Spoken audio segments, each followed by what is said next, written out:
pessoal, para quem não me conhece, meu nome é Watson, tá? Eu tenho um canal no YouTube chamado Dr. Refrigeração. Quantos são inscritos aqui no meu canal? Fala a verdade, não minta não. Eu tenho um canal no YouTube onde eu falo sobre refrigeração, climatização, máquina de lavar. Eu trabalho com toda a linha, seja ela doméstica, seja ela comercial, seja ela industrial. Eu sou daqui em Aracaju, mas eu morava em São Paulo, morei 12 anos lá. Eu fui para São Paulo para estudar, para me especializar na área.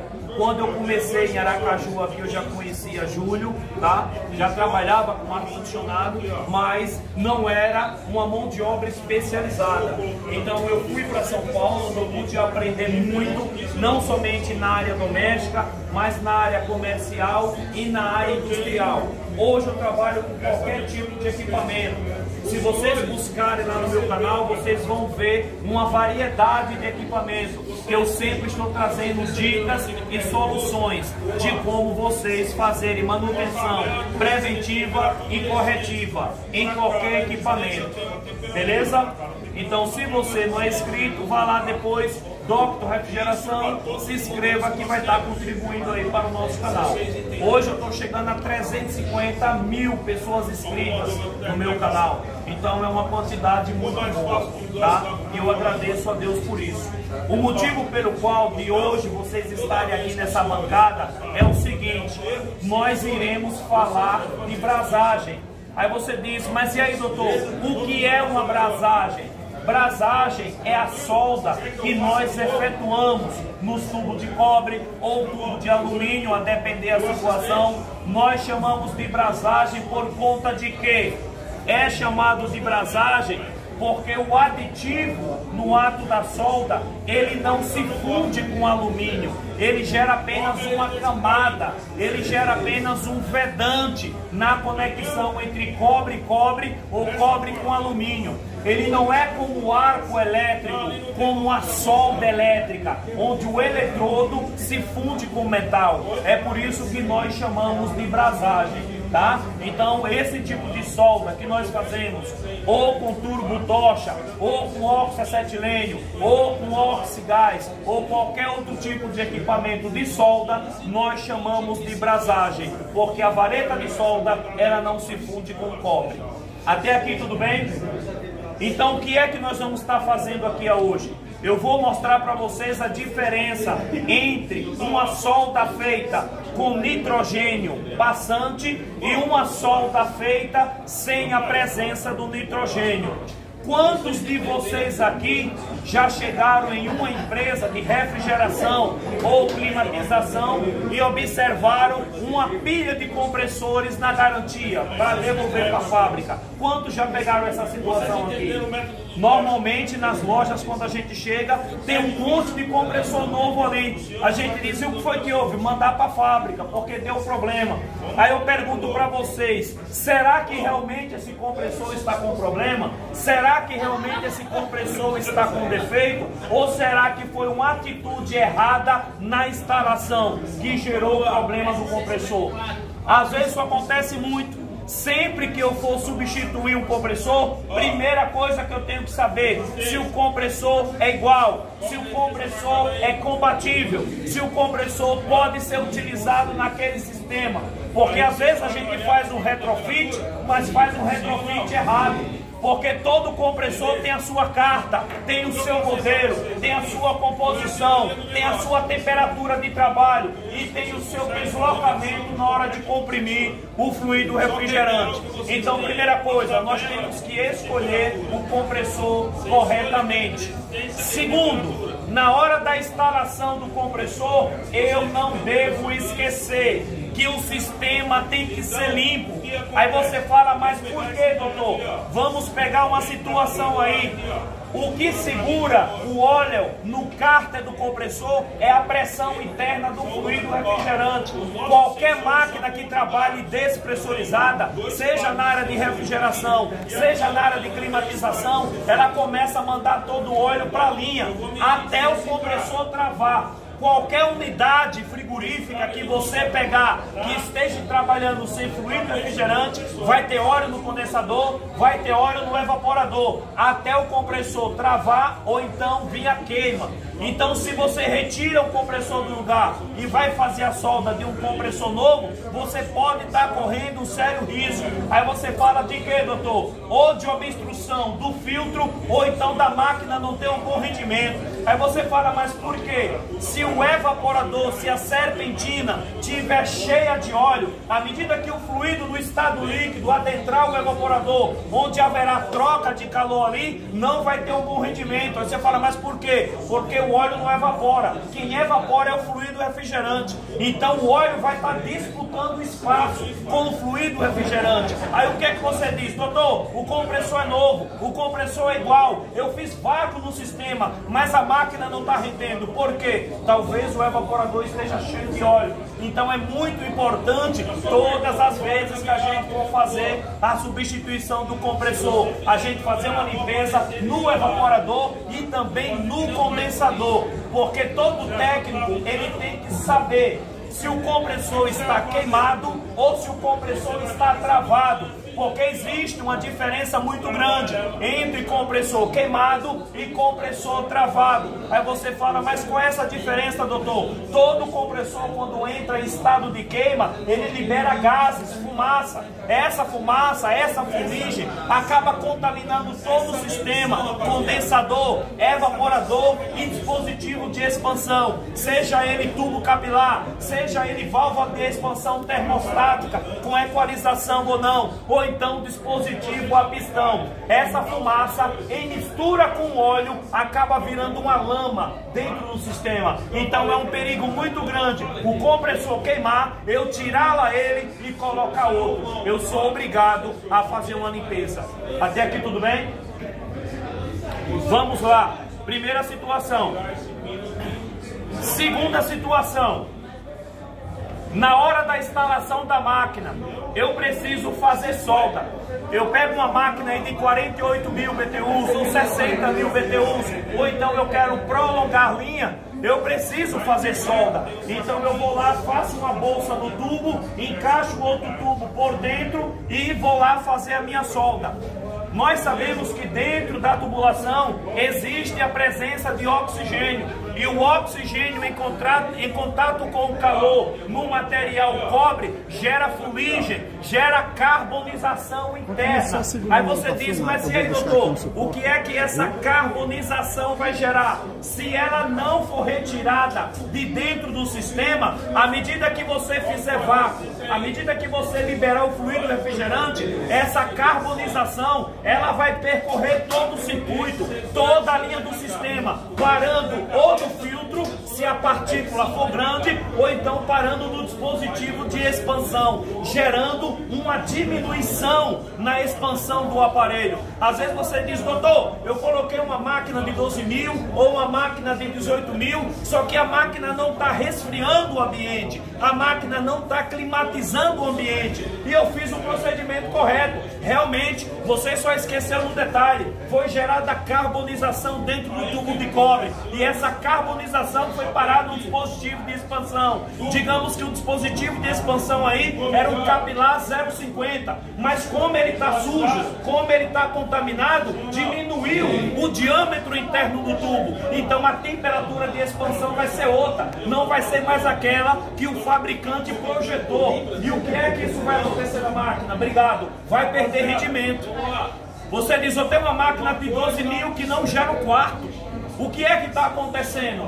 Vai ver que foi na hora que foi fazer a substituição ou do compressor ou fazer uma solda na tubulação, gerou carbonização interna, e essa carbonização está obstruindo ou no filtro, que normalmente é um filtro tela, em máquinas de baixa potência, máquinas de 9 mil, máquinas de 12 mil, que tem aquele filtrozinho tela no final do condensador. Essa carbonização ela vai para ali, as partículas grandes ficam presas na tela, já que tem uma malha. Quantos já viram uma malha de tela no filtro?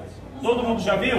Tem uma malhazinha lá dentro. Então essa carbonização vai para ali. E parando ali, ela diminui o fluxo do fluido. Diminuindo o fluxo do fluido, o fluido não vai ter uma boa temperatura de evaporação. Por quê? Porque está havendo um estrangulamento. Porque está havendo uma saturação do filtro ali. Se vocês vão lá, algum de vocês trabalha aqui na linha branca?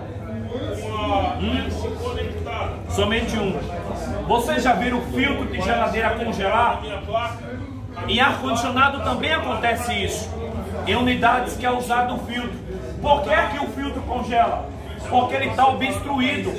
Então, quando o filtro está obstruído, é gerada uma pré-expansão. Já começa a congelar. Por conta de quê? Dessa obstrução. Mas o que gerou essa obstrução? Poluentes internos.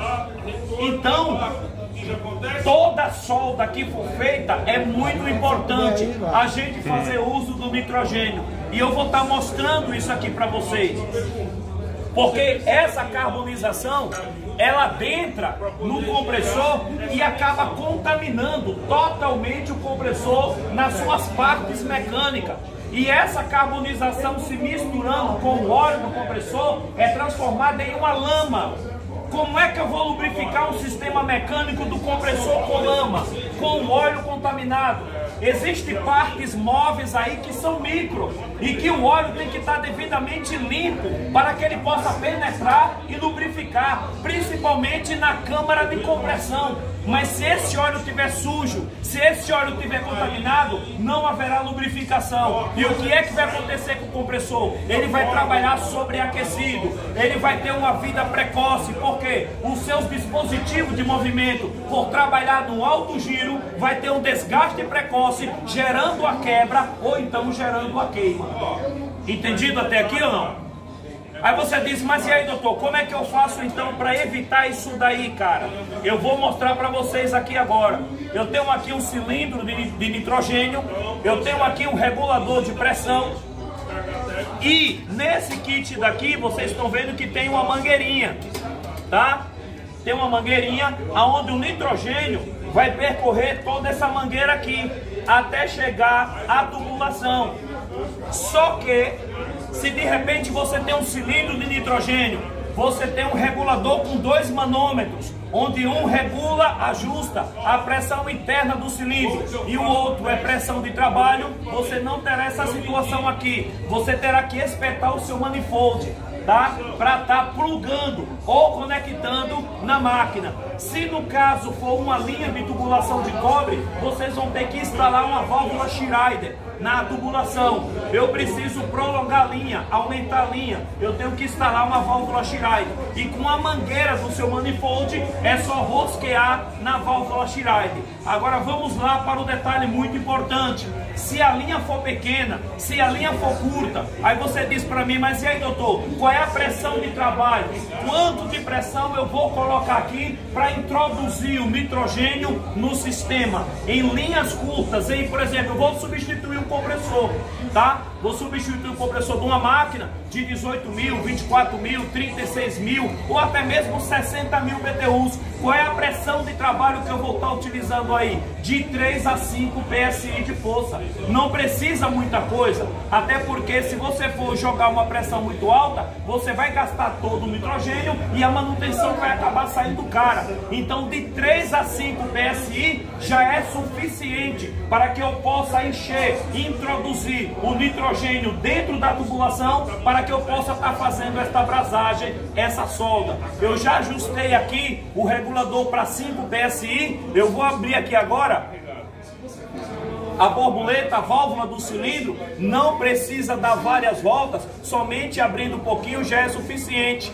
tá? E eu vou mostrar para vocês passarem aqui agora, quase que não dá para sentir. Veja aí, Júlio. Vai passando aí para vocês verem, vai passando aí. É uma pressão mínima, mas que faz toda a diferença na área de soldar.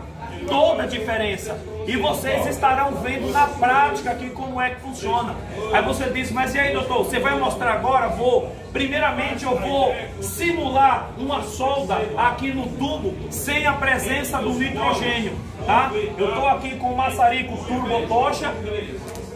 Eu vou estar aquecendo os 4 lados do tubo e depois vou estar fazendo um corte com a lixadeira para mostrar para vocês a situação do tubo quando não é introduzido o nitrogênio, beleza? Então vou jogar calor aqui agora e a gente vai estar observando isso.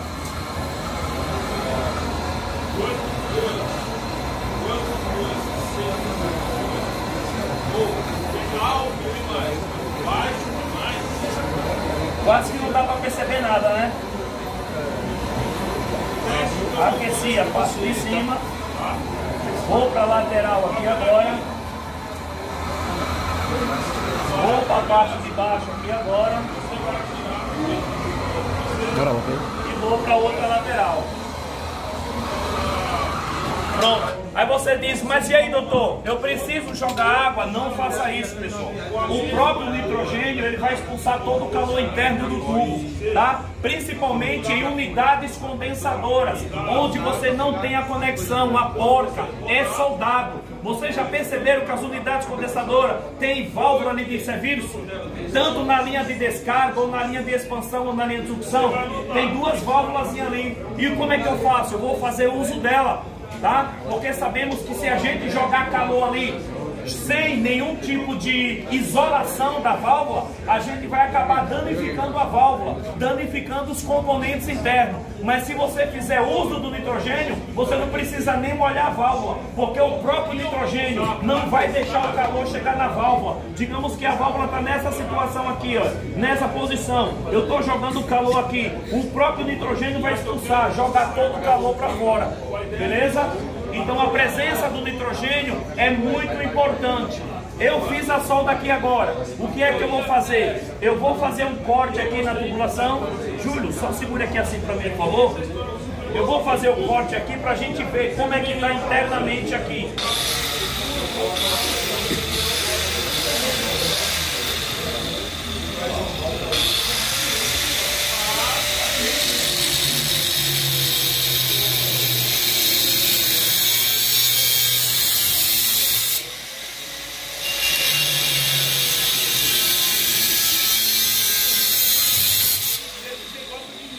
Agora vou levantar aqui e vocês vão ver pessoalmente as condições que está o tubo aqui dentro. Dê uma olhadinha para vocês verem aí. Você pode colocar a sua função? Não.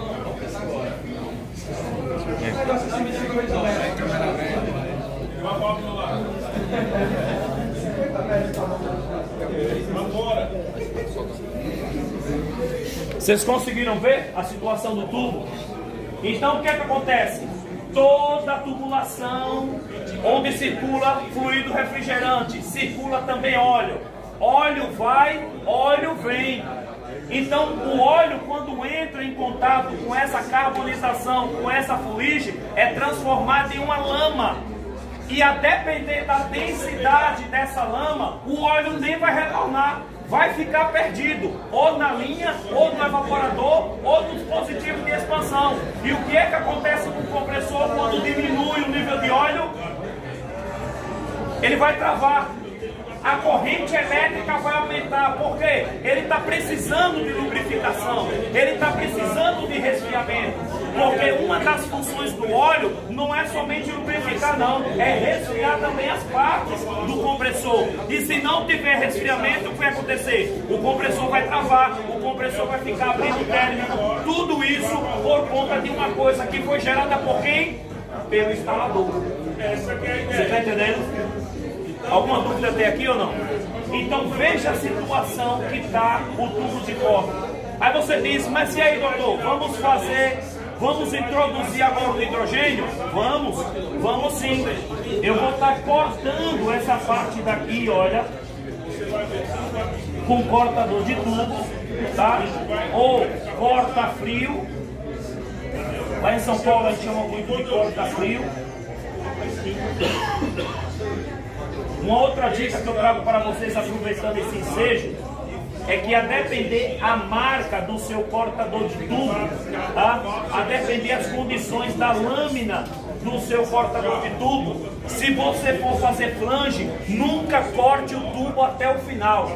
faça o anel e depois vocês quebram o tubo. Não consegui quebrar, então eu vou mais um pouquinho. Aí você fala, mas por que, doutor? Eu vou mostrar para vocês.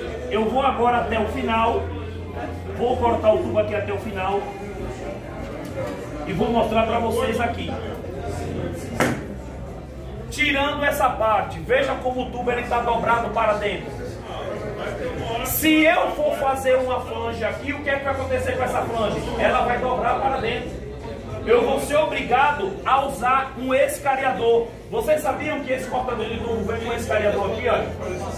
A função dessa lâmina é escariar o tubo, ou seja, reabrir ele, tá? Só que tem um porém, todas as vezes que a gente escaria o tubo, fica cheio de rebarbazinha, de cavaco. Então às vezes é um perigo muito grande a gente fazer a flange, porque aquele cavaco pode se desprender e entrar dentro do tubo. Então como é que eu faço nessa situação? Eu faço o anel, depois é só quebrar o tubo. Vai ficar ótimo, tá? Ah, doutor, mas eu gosto de usar escariador. É um direito seu.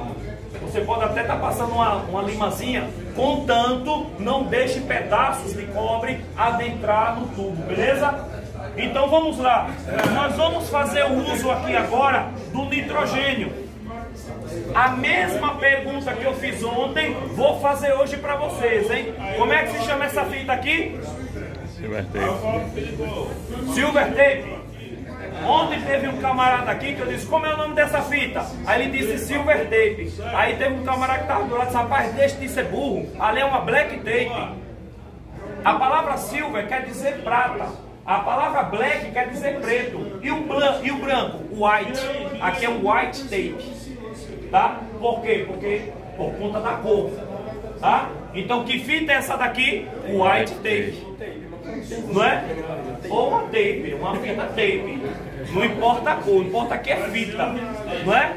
Não, eu estou dizendo isso porque é algo muito importante. De repente você chega na casa do cliente, né? Aí o cliente chega e diz, como é que chama essa fita? Aí você diz, não, aqui é uma silver tape. Aí o cliente vai dizer, mas peraí, silver é prata, aqui é branco. Aí você vai ficar já, não é verdade? Então é bom a gente aprender isso daqui, beleza? Então o que é que eu vou fazer aqui nessa situação? Eu vou pegar a mangueira, vou introduzir aqui, nesse caso, tá? Se tivesse uma Schneider e um manifold, era só rosquear com o manifold. E o que é que eu vou fazer aqui nessa situação?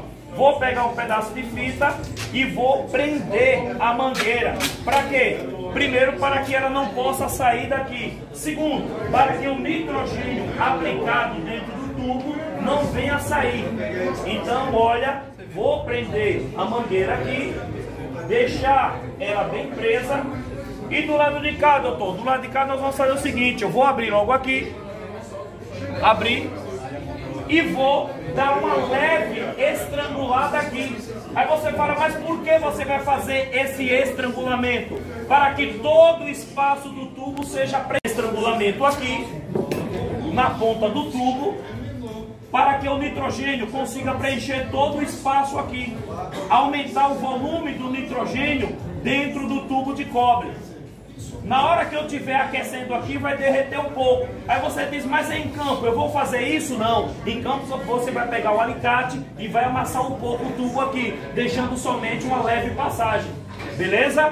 Aqui eu estou colocando a fita só para você entender como é que funciona o processo de passagem de nitrogênio. Mas em campo é só dar uma leve amassadinha com o alicate. E o que é que nós vamos fazer aqui agora? O nitrogênio já está circulando. Eu sei que aqui dentro do tubo de cobre já tem presença de nitrogênio. O que é que eu vou fazer aqui agora? Fazer o que eu fiz no início. Vou aquecer o tubo aqui novamente.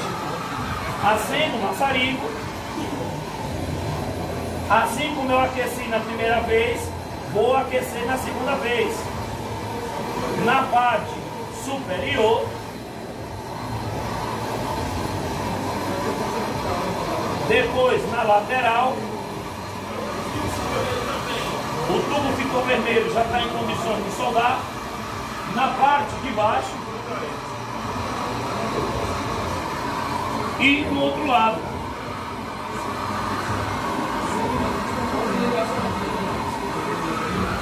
Ficou vermelho, já sei que o tubo está em condições de derreter a vareta de solda. O que é que eu vou fazer aqui agora? Vou desligar o nitrogênio? Não, o nitrogênio continua ali. Eu agora vou fazer um corte aqui para mostrar para vocês. O próprio nitrogênio está fazendo a troca de calor aqui no tubo. Daqui a pouco ele está frio. Não precisa estar jogando água, porque se eu for jogar água aí sim eu vou gerar uma carbonização interna. Beleza? Então o que é que eu vou fazer aqui agora? Vou fazer o corte, juro de novo.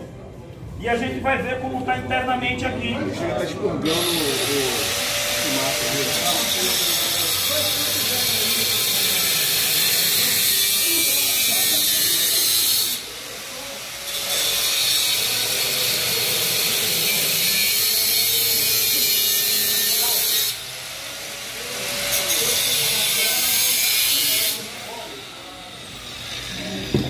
Vou levantar o tubo aqui agora. E vocês vão ver como é que está o tubo aí dentro.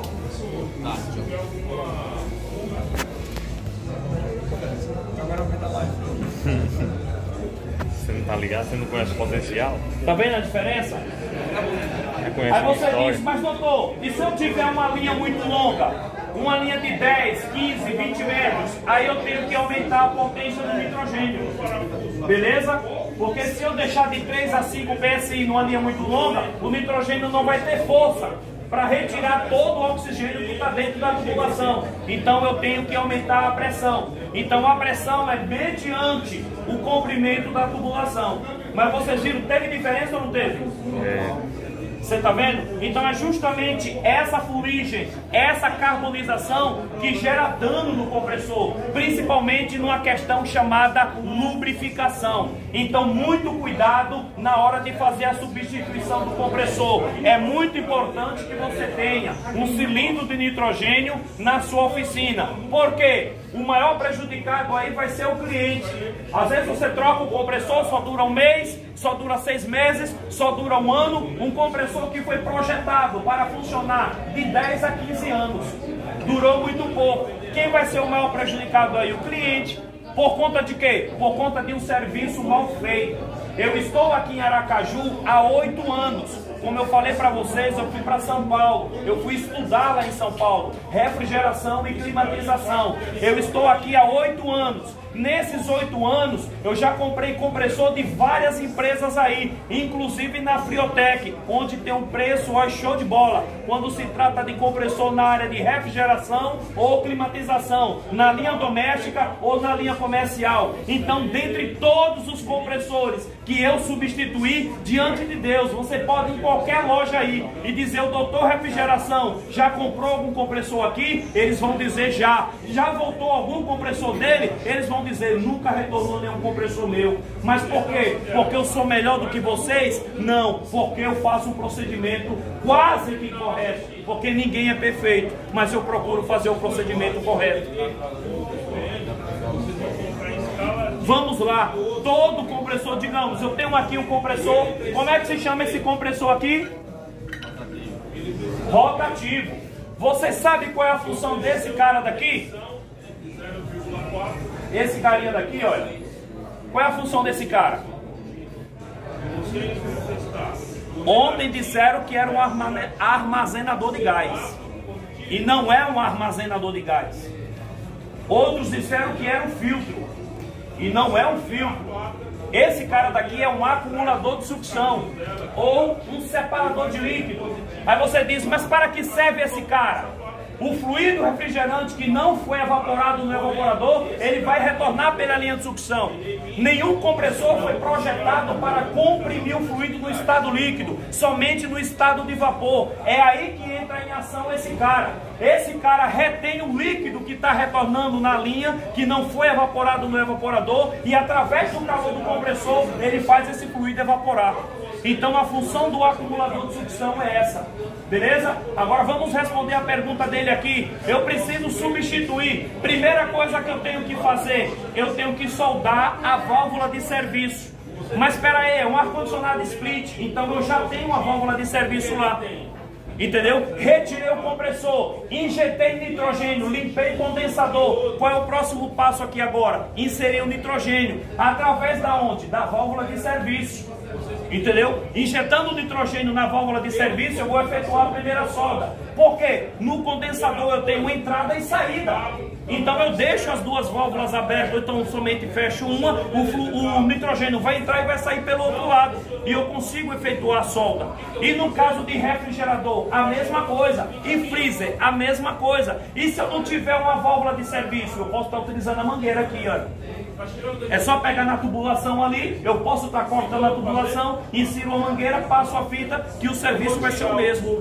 Mas o mais importante é o nitrogênio circular em todo o sistema. Aí você diz, mas e aí, doutor? Eu inseri nitrogênio no compressor, no condensador, e depois eu posso deixar lá? É só aplicar fluido? Nunca faça isso, pessoal. Porque o nitrogênio é um gás não condensável, ele não condensa. Então, se você inserir fluido refrigerante com nitrogênio dentro do condensador ou dentro do evaporador, vai dar alta pressão no condensador e você não vai ter rendimento nenhum na evaporadora. Então você tem que fazer vácuo. Através da bomba de vácuo, você não consegue tirar somente umidade de dentro do sistema, você tira também gases não condensáveis. A bomba de vácuo não é para fazer limpeza, não é para arrastar óleo, não é para arrastar carbonização. A função da bomba de vácuo é retirar umidade de dentro do sistema e gases não condensáveis. Então, se eu apliquei nitrogênio, eu preciso retirar esse nitrogênio de lá. Alguma dúvida até aqui ou não? Alguma pergunta?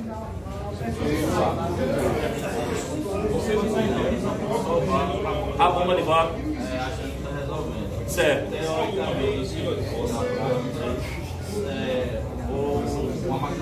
Certo. Pronto. Vácuo é por tempo? Não. Qual é o mínimo que eu tenho que ter para que a máquina esteja em condições de receber o fluido? 500 micros. É o mínimo. Tá? Acima disso, diz o fabricante, eu não posso inserir fluido refrigerante. Então eu tenho que ter um vacuômetro. Ah, mas se eu deixar 20 minutos eu consigo. Como é que você vai provar que em 20 minutos você atingiu o mínimo de 500 micros? Tá? Então o vacuômetro é muito importante. Ah, eu comprei a bomba, mas eu estou fazendo 20 minutos, você ainda está no procedimento errado. Porque possa ser que você tenha atingido, mas também possa ser que você não atingiu. E aí, o maior inimigo da refrigeração e da climatização é a umidade, pessoal. Porque a umidade ela vai parar no dispositivo de expansão. E a umidade é nada mais, nada menos que a atmosfera. E ela congela no dispositivo de expansão. Ela obstrui a passagem do fluido. Então você mede a máquina lá, vamos dizer, uma máquina que trabalha com R22. A máquina está com 30 PSI. Está com umidade dentro do sistema. Aí você aplica fluido, mas a pressão não muda. Aí você diz, mas e aí, doutor, como é que eu sei que o sistema está contaminado por umidade? É muito fácil, é só olhar para o ponteiro do manômetro. Ele vai ficar sempre variando, ele vai ficar sempre subindo e descendo. Todas as vezes que você pegar uma máquina que houver essa variação no manômetro, é porque o sistema está contaminado, está com umidade. Porque o que acontece no dispositivo de expansão? Ele congela e descongela, congela e descongela. Então é o primeiro sinal, variação do ponteiro do manômetro. Beleza? Alguma outra pergunta ou não? Faz a substituição do compressor, o vácuo faz com compressor aberto também. Com compressor aberto? Fazer vácuo? Você trocou o compressor aí agora. Certo, certo. Aí para você fazer o vácuo que dá no Não, todo sistema tem que estar selado. Todo sistema. E através da válvula de serviço que está na linha de sucção é que eu vou fazer o vácuo. Tá? A linha de serviço da linha de sucção. Tá? Eu vou trocar o compressor. Certo. Eu coloco o nitrogênio nele para soltar ele. Certo, certo. Eu boto o compressor novo e certo. tenho que soldar de novo. Certo. Não vai ter que entrar nitrogênio. Vai ter que entrar, mas eu não tenho porca lá na condensadora. Entendeu? Não tem uma válvula de serviço. Então eu posso colocar as porcas ali e depois fazer vácuo. O nitrogênio que tiver ali, ele vai sair através do vácuo. Mas com as válvulas abertas. Com as válvulas abertas.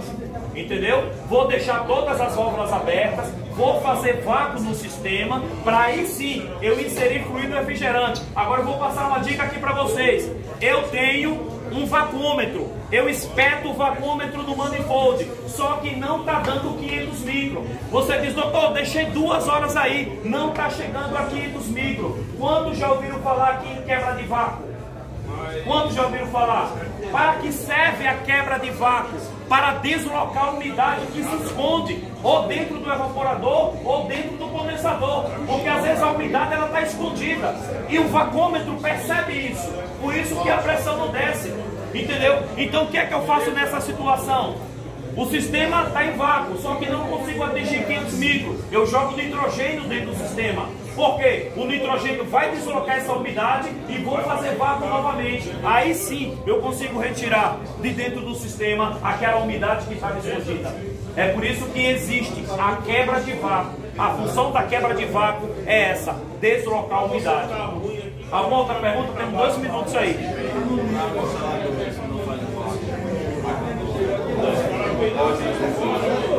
Então, veja só, eu já fiz muito isso, eu não vou mentir para vocês. Eu já fiz muito estudado, mas hoje eu tenho 2 bombas de vácuo.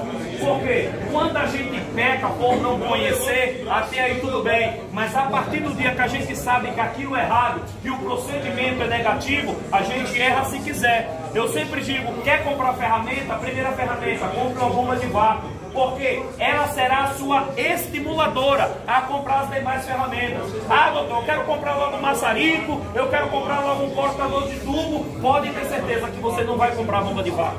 Mas se você comprar a primeira bomba de vácuo, ela será a sua estimuladora. Beleza? Mais alguma pergunta? Então quero agradecer a todos em nome de Jesus e se inscreva no canal.